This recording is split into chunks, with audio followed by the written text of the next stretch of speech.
This video contains spoilers for Transformers Kingdom. If you haven't watched the series yet, or you're in the process of watching it, I recommend skipping this video for now and coming back to it later. But thanks for watching. Hey guys, the Firebird is here. It's just me and we have a lot to talk about. We got stuff related to the movies, we got stuff related to what's coming next after Kingdom, and we have Kingdom itself to talk about. There's gonna be a lot to talk about this week. It's gonna be a busy week for me, so you guys are probably gonna get a lot of content, so yay I guess for you guys. But anyways, today we're gonna talk about some of the more interesting aspects of Transformers Kingdom. And that is, where the frick is everyone? The Maximus and Predacons are the staples of Beast Wars. They are iconic characters. Yet some of them were drastically changed for Kingdom, and some of them don't even appear in it. Characters like Pterosaur, Tarantulas, Waspinator, my boy Waspinator, Inferno, and Quickstrike never appear in Kingdom. They don't even get a name drop, which is weird because Waspinator appears in the toyline but not in the show. Overall, the Maximals retain most of their Season 1 characters, while the Predacons are kinda bare bone. Our only true Predacons in Kingdom will be Beast Megatron, Black Arachnia, Scorponok, although he's an army of Scorponok, so honestly he doesn't have much of a character, if anything, and Dinobot. But even with Dinobots, he betrays the Predacons ridiculously early on that it's honestly kinda hard to classify him as a full-on Predacon. That only leaves Beast Megatron and Black Arachnia and the Scorponoks as our only real Predacons, which is a far cry from the original, Beast Wars Predacon cast, which was quite big. The Maximals for the most part are the same because we got Optimus Primal, Air Racer, Rhinox, Rattrap, Cheetor, and Tigatron. And why is that? Well, there's two answers. There's the in-canon universe answer, and then there's the Rooster Teeth answer. And just by me mentioning that, I know some people are like already grinding their teeth. They're like, angry at Rooster Teeth. I'll explain what that reason is, but first I want to clarify a few things about the Predacons and the Maximals here.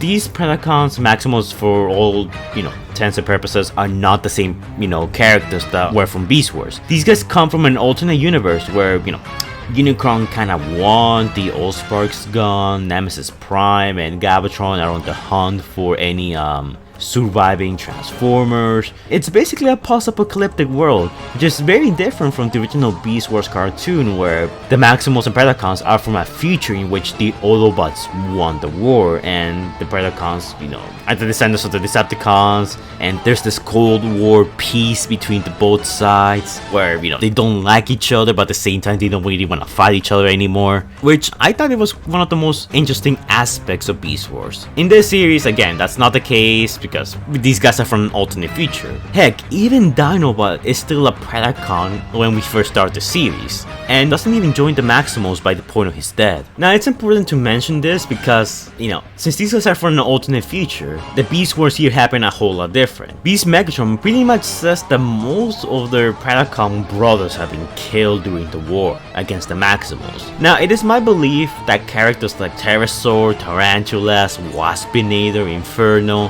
got killed pretty early on in the Beast Wars. Optimus Primal at the beginning of the series even says that they were about to launch an offensive against Megatron to basically end the war. But just as they were about to do that, the Ark and Nemesis end up crash landing on Earth, and Predacons basically get a massive boost in troops and stuff. Some differences from this universe and the Beast Wars universe is that Black Arachnia seems to be a Predacon through and through. She was part of Megatron's plan to steal the Golden Disc. It doesn't seem that there are any maximal protoforms, orbiting in space waiting to fall. Oh, in the original Beast Wars cartoon, when the Maximal and Predacon ship crash landed on Earth, the Maximals basically ejected all of the stasis pods containing Maximal protoforms, which periodically through the course of the series they began falling down to Earth, and both Maximals and Predacons were rushed to retrieve the protoforms so they can join their sides. Characters like Black Arachnia, Quickstrike, and Inferno in the original Beast Wars cartoon were actually some of these protoforms, but they were unfortunately found by the Predacons and therefore made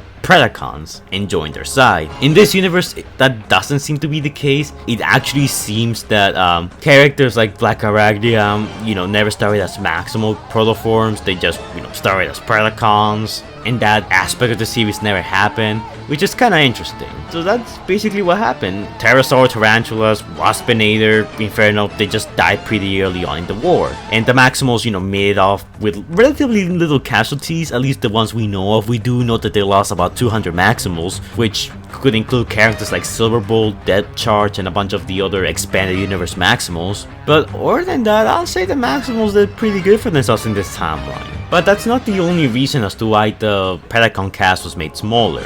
The reason I just explained is the canon reason. This is what happened, these guys just died before the Autobots and Decepticons arrived on Earth. It's kinda simple. Maximals lost 200 Maximals, Predacons lost most of the OG Beast Wars cast, along with an, undefined number of Predacons. That's for the Rooster Teeth reason. Now guys, we all need to remember, Rooster Teeth are the guys who produced the series. They are the masters at storytelling, okay? Like, they know what they're doing. Like, you don't know who Optimus Prime is. These guys know who Optimus Prime is. And Optimus Prime is a whiny, voice-cracking child that basically goes around putting a Batman impersonation. That's who Optimus Prime is, okay? Like, Rooster Teeth just gets it, man. Like, you guys don't get it. Okay, jokes aside. The reason why we never saw some of these characters appear in the series is because this series is dark and edgy. No, I am not kidding. That's actually the legit reason.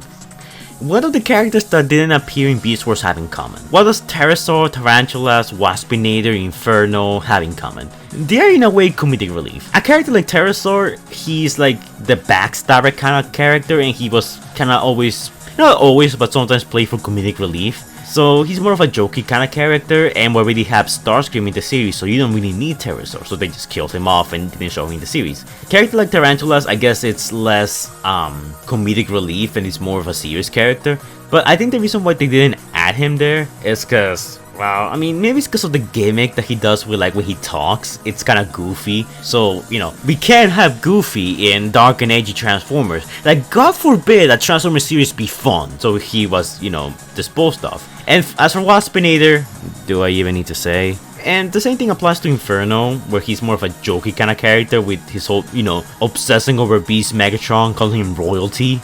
Yeah, that's the reason why. And Quick Strike, Rampage, and Dinobot 2 are Season 2 characters, so they're only focusing on Season 1 characters for Kingdom, so I can see why they were not added. And in case you don't believe me, look at the Maximal side and look at Cheetor. Cheetor, out of all the characters that were part of the Maximal crew, I guess he was the more comedic relief type character. And honestly, I really like Cheetor. I think he's one of the better kid appeal characters that Transformers has made in, the series.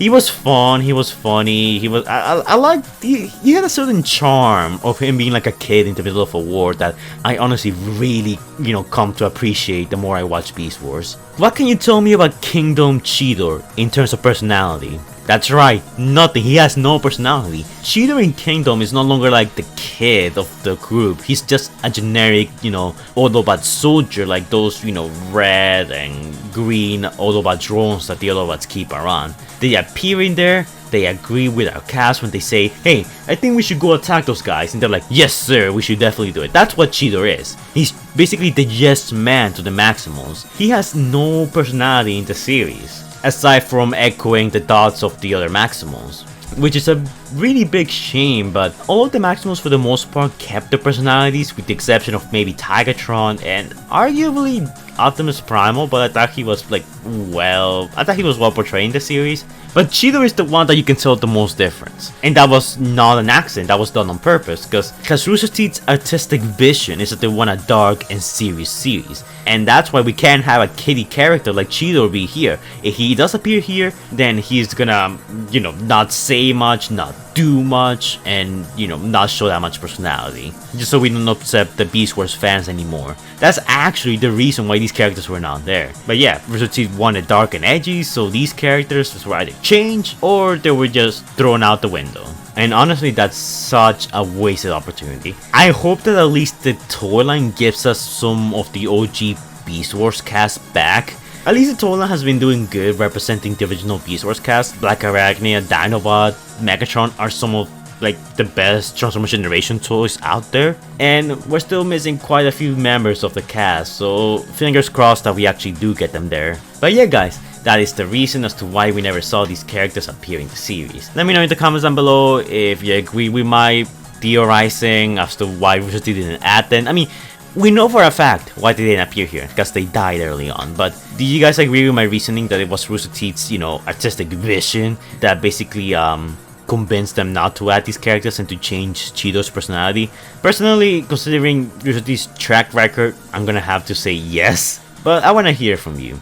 Were you happy with our shorter, smaller Beast Wars cast? Would you have liked to see these characters appear? Or do you think that they weren't needed, or that they would just like made the story worse or whatever? So yeah, like, comment, and subscribe. And I'll see you guys in the next video. Stay safe, guys. Anyways guys, before we go, shout out to our amazing patrons: TrueBlue712, Stitch Productions, Stephanie Ballard, Christopher Prime, Predacons Hunter Plays, Mario Gordon, Allspark Studios, Scrub Lordo. Also shout out to our newest Patreon, Epic Knit, and to our even bigger Big Boss patron, Jordan the Great, who donated $100. And to our other even bigger bold Patreon, X23, who donated a amount of money. I leave you guys to wonder how much he did. Anyways, thank you guys for your donation, it's much appreciated. I need the money to be able to feed Squeaker, because Squeaker is a useless platypus who doesn't do much all day. So it falls to me and you. I tip my fedora in gratitude and toast in your honor. If you guys want to donate to my Patreon, links in the description down below. Some of these guys also do some YouTube content, so if you guys want to check them out, that will be much appreciated. Some of them do Transformer stuff, some of them do non-TF content if you're into that. But be sure to check them out, because you're guaranteed to find at least something cool that's to your liking in one of their channels. I even collab with some of them, Scrubler. But keep in mind that donating is optional, because freedom is the right of all sentient beings. By donating to my Patreon, you get quite a few rewards. You get to see some of my videos early, some of my more longer animated projects. You'll get to see some early sketches and even suggest some things if you want them to. You get to collab with me in some of my videos if you so choose. You just have to let me know. And you can request videos and suggest some video ideas. So yeah, it's a pretty good deal, but just remember, we don't force anyone. So yeah, thanks a lot guys.